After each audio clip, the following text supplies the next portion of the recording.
Hello guys, in this video we will discuss spatial structure model. अभी spatial structure model क्या है तो देखो, ये हम टोटली कंजप्शन यानी कंज्यूमर के पॉइंट ऑफ व्यू से पढ़ेंगे।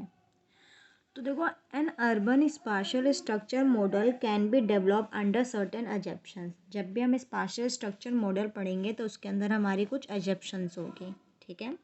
अब एजप्शंस क्या है, तो all the cities jobs are in the central business district. तो हमारी फर्स्ट एजप्शन कितनी है कि जितनी भी हमारी सिटी जॉब है वो किस में आनी चाहिए, सीबीडी में आनी चाहिए, मेन सेंट्रल बिजनेस डिस्ट्रिक्ट में आनी चाहिए। हमारी फर्स्ट एजप्शंस है।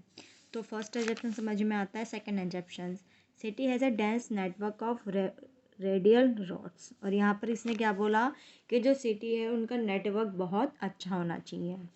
City contain identical house hold. और सिटी में जितने भी हाउस है वो क्या होने चाहिए, आइडेंटिकल होने चाहिए। कंज्यूमर की प्रेफरेंस भी क्या होनी चाहिए, आइडेंटिकल होनी चाहिए, ठीक है। जैसे हमने पढ़ा था ना माइक्रो में, डिमांड के इसमें प्रेफरेंसेस वो। अब इसमें फोर्थ बोला resident consume only two goods. देखो, तो ये हमारी इसने बोला कि यहाँ पर हमारा जो resident consume only two goods और that is housing and composite goods, ठीक है। और city is fixed and closed. और सिटी क्या है हमारी, फिक्स्ड है, मतलब वहाँ का साइज़ फिक्स्ड है और वो क्लोज्ड है, means no intervention of government. और हम ये भी मान के चल रहे हैं कि वहाँ पर कोई माइग्रेशन नहीं है। तो एक बार दोबारा देखते हैं कि जो हमारा स्पाशियल स्ट्रक्चर मॉडल है उसके क्या क्या एजप्शंस हैं। तो उसकी फर्स्ट एजप्शंस है कि सारी सिटी की जो भी जॉब है वो सीबीडी के अंडर आनी चाहिए। वहाँ का dense network of radial road काफ़ी अच्छा होना चाहिए। Consumer city contain identical house hold with same size, ठीक है। और वहाँ की प्रेफरेंस भी सेम होनी चाहिए। फिर इसने बोला कि रेजिडेंट कितना ओनली टू गुड कंज्यूम कर रहा है और वो है हाउसिंग एंड कंपोजिट गुड्स। और हम ये मान के चल रहे हैं कि सिटी फिक्स्ड है, क्लोज्ड है और कोई माइग्रेशन नहीं है। ये हमारे कुछ एजप्शंस है स्पाशियल स्ट्रक्चर मॉडल के। अब इस स्पाशियल स्ट्रक्चर मॉडल के हम क्या पढ़ेंगे, कुछ क्वेश्चंस पढ़ेंगे। तो देखो, यहाँ से स्टार्ट करते हैं। तो देखो, स्पाशियल स्ट्रक्चर मॉडल ये हमारा मॉडल है। इस केस में हम कंजप्शंस पढ़ेंगे, प्रोडक्शन पढ़ेंगे और इक्विलिब्रियम पढ़ेंगे, ठीक है। क्या पढ़ेंगे, कंजप्शंस, प्रोडक्शन और इक्विलिब्रियम। तो इस केस में देखो, अब डिमांड फंक्शन, मैंने ये बिल्कुल माइक्रो इकोनॉमिक्स की तरह है। हमने माइक्रो इकोनॉमिक्स में डिमांड फंक्शन पढ़ा था, है ना, जहाँ पर मैंने इन डिफरेंट कर्व्स पढ़ाया था। It is the combination of two goods which give same level of satisfaction. बिल्कुल वैसी है यहाँ पर। बस यहाँ पर हम कौन सा मॉडल पढ़ रहे हैं, स्पाशियल स्ट्रक्चर मॉडल पढ़ रहे हैं। इसके अंदर हमारे कुछ कुछ टर्म्स होंगे, बस उसको समझना है। तो देखो, डिमांड फंक्शन, तो डिमांड फंक्शन यहाँ पर ये है C commuting cost T D plus M. But यहाँ पर टी क्या है, कम्यूटिंग कॉस्ट पर किलोमीटर, और डी फॉर कम्यूटिंग डिस्टेंस, ठीक है, इन किलोमीटर। यहाँ पर कॉस्ट पर किलोमीटर और डिस्टेंस इन किलोमीटर, तो ये चीज़ समझ में आती है। एम यहाँ पर हमारी अपॉर्चुनिटी कॉस्ट है, ठीक है। हम मान के चलते हैं, तो ये हमारी क्या आ गई, डिमांड फंक्शन आ गई। क्या, सी, ये हमारी डिमांड फंक्शन है। अब देखो, इनकम नेट कम्यूटिंग कॉस्ट। अब हम इनकम फंक्शन निकालते हैं कंज्यूमर का। तो देखो, हमने इनकम को डब्ल्यू से डिनोट करा, ठीक है।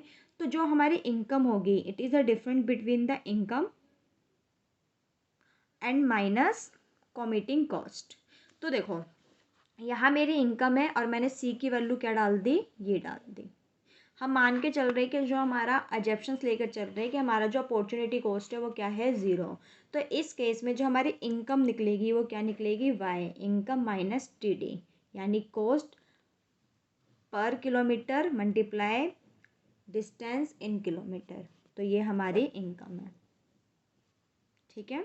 अब देखो, हम क्या जूम करके चल रहे हैं कि जो कंज्यूमर है वो कितने गुड्स का प्रोडक्ट, कितने गुड्स कंज्यूम कर रहे हैं, ओनली टू गुड्स कंज्यूम कर रहे हैं। अब टू कंज्यूमर गुड क्या है, वो टू कंज्यूमर गुड है, एक हाउसिंग है ना। और देखो हमने जो एक्सपेंडिचर है उसको ई से डिनोट किया है, ठीक है। तो ई से डिनोट करा है और कंज्यूमर टू गुड कंज्यूम कर रहा है, तो हाउसिंग एक्सपेंडिचर, एक हाउसिंग कर रहा है तो उस पर कुछ एक्सपेंडिचर होगा, उसको हमने एच से डिनोट करा है। और दूसरी गुड क्या है हमारी, composite good, that is denoted by D, that is denoted by G, ठीक है। तो यहाँ पर एक बार दोबारा देखते हैं, हमने ये डिमांड फंक्शन पढ़ लिया, ये हमने यहाँ पर इनकम पढ़ लिया, ये, और हमने ये पढ़ लिया कि consumer consumes only two goods. तो यहाँ तक चीज़ समझ में आती है। अब देखो मैंने डिमांड फंक्शन में एक चीज़ बताया था ना कि जो हमारी इनकम होती है वो हमारे एक्सपेंडिचर के इक्वल होती है ना। और यहाँ पर इनकम को मैंने डब्ल्यू से डिनोट किया है, और ई फॉर एक्सपेंडिचर। अब देखो, तो देखो हमने क्या बोला, ई फॉर एक्सपेंडिचर, तो पहले हम एक्सपेंडिचर फंक्शन, वी से हमने क्या डिनोट किया है, वी से हमने डिनोट किया है हाउसिंग एक्सपेंडिचर, ये तो हमने एच से डिनोट किया है। अब देखो वी क्या है, यहाँ पर वी गिवन होगा, तो देखो ई वी प्लस जी। अब ये क्या है, इसको एक बार दोबारा देखते हैं। देखो P H, H for housing and G for, G है हमारा कंपोजिट गुड, ठीक है, कंपोजिट गुड। तो यहाँ पर हमारा एक्सपेंडिचर क्या आएगा, फर्स्ट गुड का हमने यानी हाउसिंग का, ये हाउसिंग है और हाउसिंग प्राइस पर housing square foot multiply P, और जी से ये हमारा कंपोजिट है। तो हमारा total expenditure, expenditure on housing plus expenditure on composite good, तो ये हमारा टोटल क्या आ गया, एक्सपेंडिचर आ गया। तो यहाँ तक बात समझ में आती है। तो हमने अभी तक क्या देखा, अभी तक हमने डिमांड फंक्शन देखा, इनकम फंक्शन देखा और एक्सपेंडिचर फंक्शन देखा। तो बच्चे देखो, consumer budget constraint equates expenditure and income net of computing cost. हमारा जो एक्सपेंडिचर है वो किसके इक्वल आना चाहिए, हमारे इनकम के इक्वल आना चाहिए। तो हमारा जो एक्सपेंडिचर है वो कॉस्ट पर हाउसिंग प्लस में कॉस्ट ऑन कंपोजिट गुड है, इक्वल्स टू ये हमारा इनकम का फंक्शन है। तो यहाँ तक चीज़ें समझ में आती हैं। तो देखो अब हम क्या करेंगे, मैक्सिमम यूटिलिटी निकालेंगे, एक कंज्यूमर की मैक्सिमम यूटिलिटी कैसे निकलती है। तो देखो कंज्यूमर प्रॉब्लम सॉल्व करते हैं, तो हम लेट करते हैं कि कंज्यूमर की यूटिलिटी फंक्शन क्या है, यूटिलिटी, ठीक है, कि that is denoted by U, G and H, ये टू गुड्स ही तो ले रहे हैं वो, G for composite good and H for housing. अब हमें उसकी यूटिलिटी को क्या करना है, मैक्सिमाइज़ करना है। तो मैंने माइक्रो इकोनॉमिक्स में डिमांड में कंज्यूमर की यूटिलिटी मैक्सिमाइज़ कराने का कंडीशन बताया था। तो वहाँ पर मैंने क्या बोला था, वहाँ पर मैंने बोला था मैक्सिमम करना है क्या, यूटिलिटी ऑफ कंज्यूमर, और सब्जेक्ट टू क्या रहेगा, सब्जेक्ट टू बजट कंस्ट्रेंट, यानी ये। तो ये हमारा क्या होगा, P H plus G equals to Y minus T D. इस फंक्शन को हमें मैक्सिमाइजेशन करना है, तो हमारा क्या निकल जाएगा, मैक्सिमम यूटिलिटी निकल जाएगा विथ टू गुड्स, ठीक है। तो इसको सॉल्व करते हैं। तो देखो इसमें बोला है सेटिंग अप द, देखो सेटिंग अप द लैग्रेंजियन यानी कि L, okay, and denoted D L D x by L x for variable x. देखो तो हमने लैग्रेंज फंक्शन डाल दिया एल, है ना। तो देखो लैग्रेंज फंक्शन, ये मेरा यूटिलिटी है किस फॉर्म में, जी एन एच फॉर्म में, और बजट सब्जेक्ट, तो इसको हम प्लस लैग्रेंज फॉर्म में डाल देंगे। तो ये क्या आएगा, वाई माइनस टी डी, है ना। देखो क्वेश्चन ये रहा वाई माइनस टी डी, और ये वाली वैल्यू भी हम इधर लेकर आ जाएंगे तो ये माइनस में आ जाएगी। तो माइनस में क्या आएगा, माइनस में पी एच माइनस का जी, क्या यहाँ तक बात समझ में आती है? अब हम डेरिवेटिव करते हैं। तो देखो डेरिवेटिव विद रिस्पेक्ट टू जी, तो हम ऐसे लिखेंगे। तो देखो इसका डेरिवेटिव करो, तो मैं ऐसे लिख दूँ, derivation of utility function with respect to G, और इसमें करो तो ये तो प्लस आएगा, लैंग्वेज तो ऐसे ही आएगा, कांस्टेंट है। यहाँ जी क्या है ये, तो इसका क्या आएगा -1। तो इसको मैं ऐसे लिख सकती हूँ U G G H plus minus का दिस। अब मुझे डेरिवेटिव करना है विद रिस्पेक्ट टू एच। तो देखो ऐसे ही है एच के फॉर्म में, प्लस ये एज इट इज़, और यहाँ एच क्या है ये, तो पी माइनस का पी इक्वल्स टू 0। इसको और सॉल्व करो तो यू एच जी एच और ये माइनस का ये। ओके, अब हम लैंग्वेज फंक्शन का करेंगे। तो ये तो सारा 0 हो गया, कांस्टेंट हो गया इस फॉर्म में। इसका करेंगे यानी इसका करेंगे बस, तो ये इसका 1 होगा और ये बाकी सारा एज इट इज़ रहेगा, यानी Y minus T D minus P H minus G equals to 0। तो यहाँ तक चीज़ें समझ में आती हैं। ठीक है, चलो हम वैल्यू निकालते हैं। तो देखो, तो ये चीज़ें हमें समझ में आ गई। अब देखो अगर हमें निकालना है कंज्यूमर, तो देखो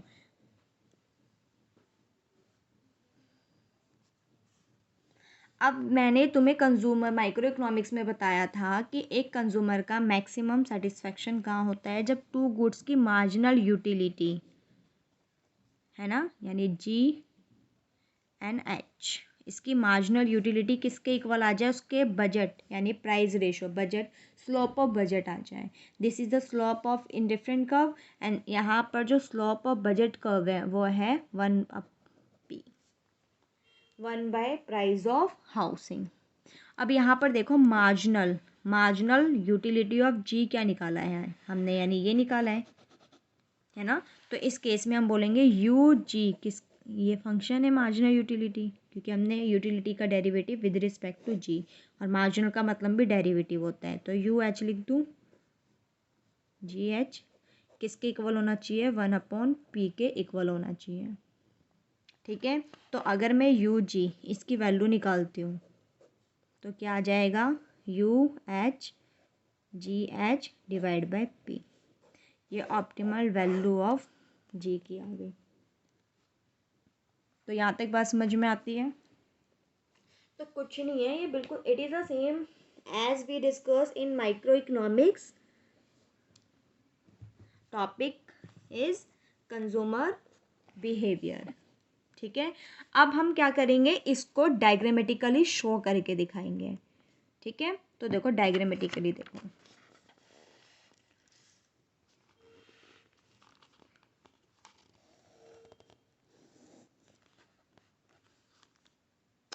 अब देखो ये मेरा बजट लाइन है। ठीक है, अब बजट लाइन एक्सप्लेन करते हैं।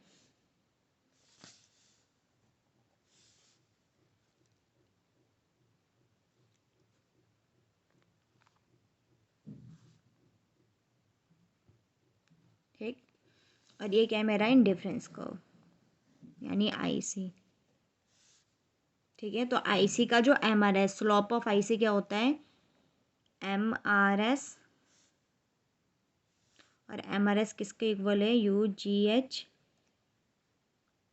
यहाँ लिख देती हूँ ऊपर, MRS equals to U G G H और यू एच जी एच, ये मेरा स्लोप ऑफ आईसी है। स्लोप ऑफ बजट क्या है यहाँ पर हमारा, यानी slope of BC slope, budget cost slope क्या है हमारा, -p।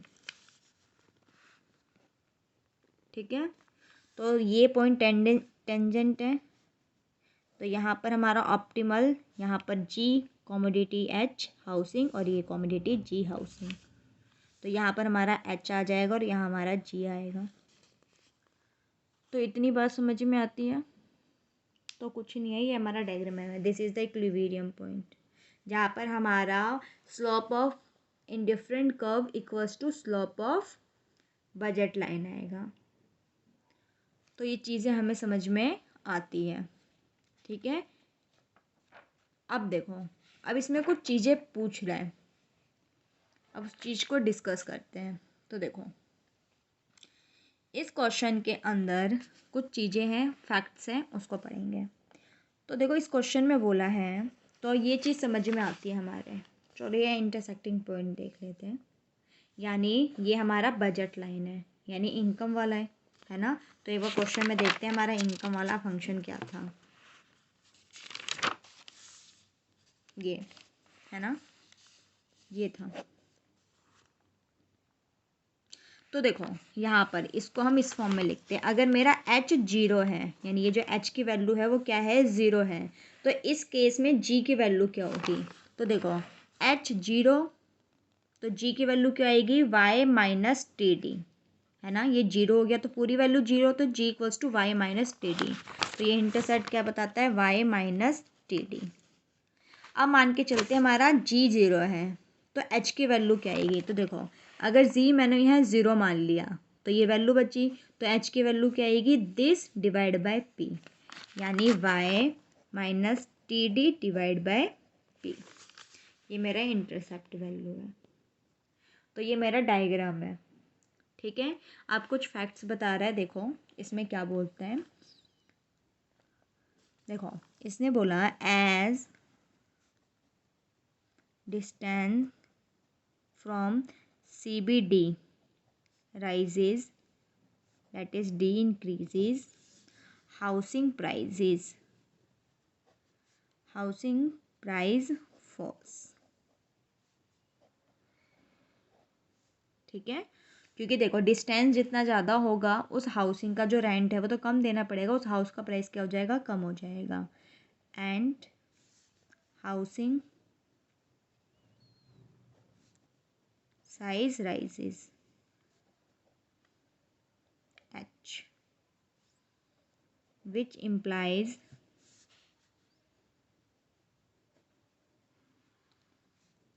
that expenditure, that is V, है ना। एक्सपेंडिचर को हमने V से डिनोट करा है, किस पे, हाउसिंग पे, depends on magnitudes of change. Simple सी इसमें चीज़ें यह है कि डिस्टेंस जितना ज़्यादा होगा उस हाउसिंग का प्राइस उतना कम होगा। तो अगर हाउसिंग का प्राइस कम होगा तो उस पर कितना एक्सपेंडिचर डिपेंड करता है इसकी वैल्यू में, किस में कितना चेंज आया है, ठीक है। अब देखो अब इसने क्या बोला, as distance from CBD rises, यानी D increase, then composite good consumption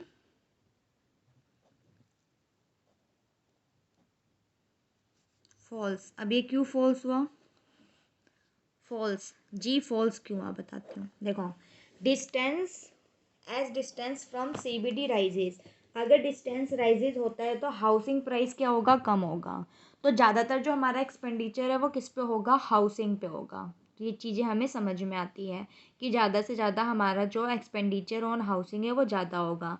अगर हमारी ज़्यादातर most of the income is spend by consumer on a housing, then consumer have less amount means less income to spend on composite goods. तो इसलिए composite good का consumption क्या हो जाएगा, कम हो जाएगा। तो यहाँ तक चीज़ें यहाँ तक चीज़ें हमें समझ में आती है, ठीक है। तो ये चीज़ समझ में आती है, ये डायग्राम। चलो अब देखो एक चीज़, अब हम रिलेशनशिप पढ़ते हैं हाउसिंग प्राइस और डिस्टेंस का, ठीक है। तो हमने क्या पढ़ना है अब, रिलेशनशिप द रिलेशनशिप बिटवीन, किसके बीच में relationship, between housing price, that is P, and distance that is D. ठीक है, तो हमें रिलेशन किस में पढ़ना है, हाउसिंग प्राइस में, यानी पी और डी में रिलेशन देखना है। ठीक है, तो देखो हमारा ये इनकम एक्सपेंडिचर दिस, ये हमारा एक्सपेंडिचर फंक्शन है, इक्वल्स टू मेरी इनकम, ये मेरा इनकम है। तो यहाँ तक चीज़ें हमें समझ में आती हैं। ठीक है, अब यहाँ पर हम पी की वैल्यू निकालते हैं। तो देखो पी एच ये प्लस का है, उधर जाके माइनस का हो जाएगा, तो Y minus T D minus का जी। अब मुझे पी वैल्यू निकालनी है, तो क्या आएगा, डिवाइड बाय एच। तो ये चीज़ें समझ में आ गई। तो हमें रिलेशन किस में देखना है, पी और डी में। ठीक है, चलो हम पी का डेरिवेटिव करते हैं विद रिस्पेक्ट टू डी। चलो देखते हैं। एक वस्तु डेरिवेटिव करो विद रिस्पेक्ट टू, देखो एच तो कांस्टेंट है, तो 1h बाहर ही रह देती हूँ। तो देखो ये तो ज़ीरो हो जाएगा, हमने डी के रिस्पेक्ट में करना है, तो ये माइनस का टी बचेगा, है ना। और ये भी क्या हो जाएगा, जी हमारा इधर यहाँ कांस्टेंट है क्योंकि हम डी के रिस्पेक्ट में कर रहे हैं, तो ये भी ज़ीरो हो जाएगा। तो जो हमारा पी डैश हुआ है, यानी derivative of price with respect to distance, क्या आया, minus T H that is less than zero.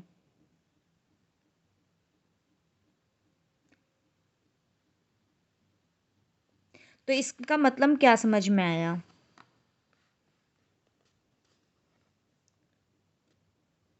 तो इसका मतलब ये चीज़ दिखती है, ये चीज़ समझ में आती है।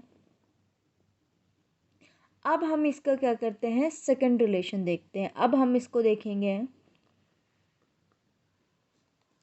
तो ये आ गया हमारा फर्स्ट डेरिवेटिव, तो first derivative less than zero. अब हम क्या करेंगे, इसका सेकंड डेरिवेटिव देखते हैं। ठीक है, अब देखो तो ये तो p रिस्पेक्ट ऑफ d ये आया। अब हम क्या करेंगे, इसका सेकंड डेरिवेटिव। तो देखो ये वाला क्वेश्चन है, तो d के रिस्पेक्ट में, तो d क्या बोलते हैं, d two p and d के रिस्पेक्ट में 2। तो इस केस में क्या आएगा हमारा, इस केस में आएगा T H derivative D and H D की स्क्वायर, जो कि क्या है, हमारा पॉजिटिव वैल्यू है। एक बार सॉल्व करके देख लेना, इसी फंक्शन का हमें क्या करना है, डेरिवेटिव करना है।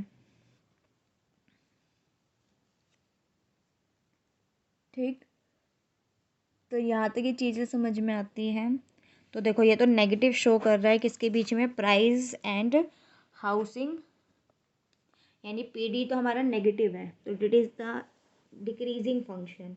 इसको हम डायग्राम में एक बार करके देखते हैं। तो इस केस में देखो रिलेशनशिप बिटवीन, हम देखेंगे हाउसिंग प्राइस डिस्टेंस। ठीक है, अब देखो तो ये, इसको पहले मैं डायग्रामेटिकली शो करती हूँ।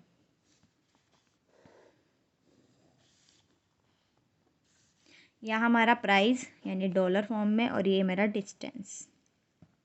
ठीक है, और ये मेरा है फंक्शन प्राइस डी। अब ध्यान से देखना, अगर मेरा डिस्टेंस ज़्यादा है ना, डिस्टेंस अगर ज़्यादा है तो हमारा जो हाउसिंग प्राइस होगा वो कम होगा, मैंने थ्योरेटिकली भी पढ़ाया है। और अगर मेरा डिस्टेंस कम हुआ, है ना, तो इन दैट केस हमारा हाउसिंग प्राइस क्या आ जाएगा, ज़्यादा आ जाएगा। तो मीन्स अगर डिस्टेंस राइजिंग तो प्राइस विल फॉल, तो प्राइस ऑफ हाउसिंग क्या हो जाएगा, कम। और अगर डिस्टेंस कम तो प्राइस ऑफ हाउस क्या हो जाएगा, ज़्यादा हो जाएगा। तो ये हमारा क्या है, ये हमारा सारा जो कंजप्शन यानी कंज्यूमर बिहेवियर है।